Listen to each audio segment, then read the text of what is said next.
क्या होंगी विलय की शर्तें? क्या ममता बनर्जी कांग्रेस में शामिल होने को तैयार हो गई हैं? अचानक से ममता बनर्जी सोनिया गांधी के घर मुलाकात करने क्यों पहुंची? जिस वक्त आप ये वीडियो देख रहे हो सकता है ये मुलाकात शुरू हो गई हो। अचानक आज एक खबर आई दोस्तों, जिसकी पृष्ठभूमि मैं आपको कल ही बता चुकी हूँ। दोस्तों, मैंने आपको कल ही ये जानकारी दे दी थी कि कल इंडिया गठबंधन की बैठक में दरअसल एक बड़ा ऑफर दे दिया गया ममता बनर्जी को। ममता बनर्जी जो इस वक्त बहुत बड़ी राजनीतिक मुश्किल में है, इनफैक्ट अपने पूरे राजनीतिक करियर का सबसे बड़ा चैलेंज झेल रही हैं ममता बनर्जी।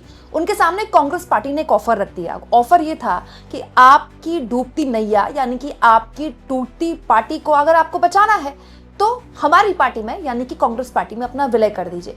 वैसे कांग्रेस पार्टी के लिए ये एक विन विन सिचुएशन है। क्यों?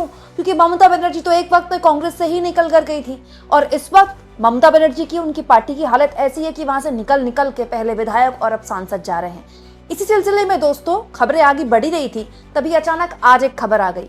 बड़ी खबर यह है कि ममता बनर्जी सोनिया गांधी के आवास में उनसे मिलने के लिए गई हैं आज शाम 4 बजे।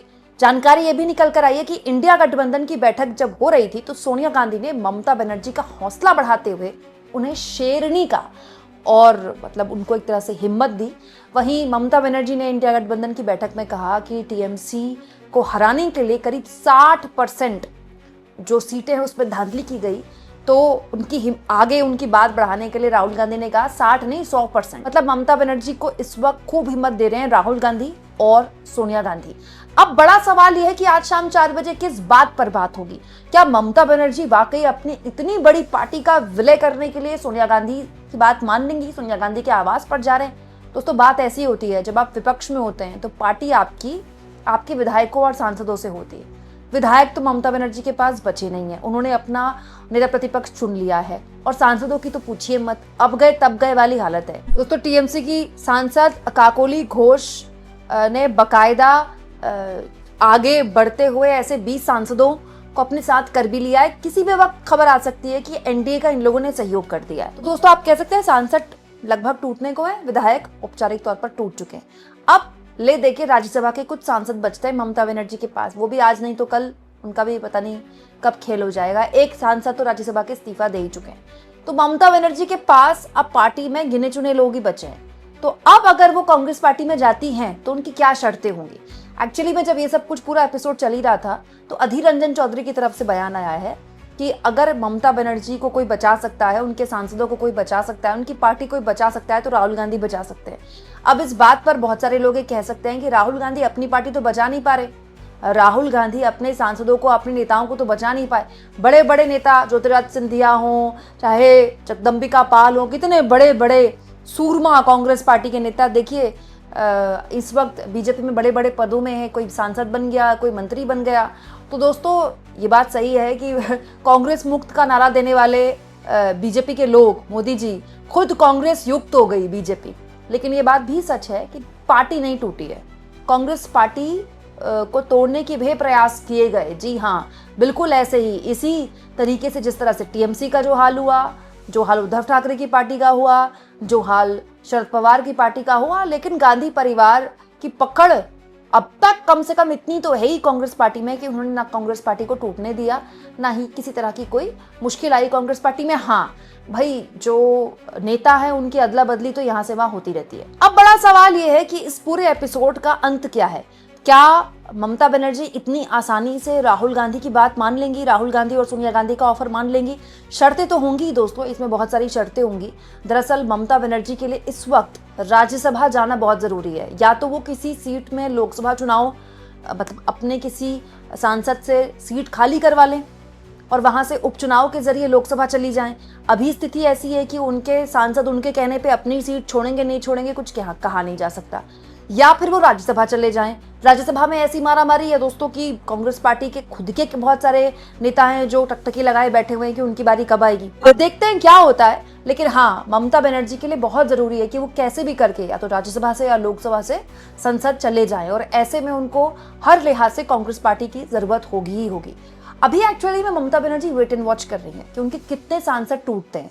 ममता बनर्जी की कोशिश है कि कम से कम 2/3 तो ना टूट पाए। दोस्तों, अगर ममता बनर्जी 2/3 सांसदों को टूटने से बचा लेती है तो उन सांसदों का तोड़कर एनडीए को समर्थन देना आसान नहीं होगा, क्योंकि उन पर दल बदल कानून लगेगा।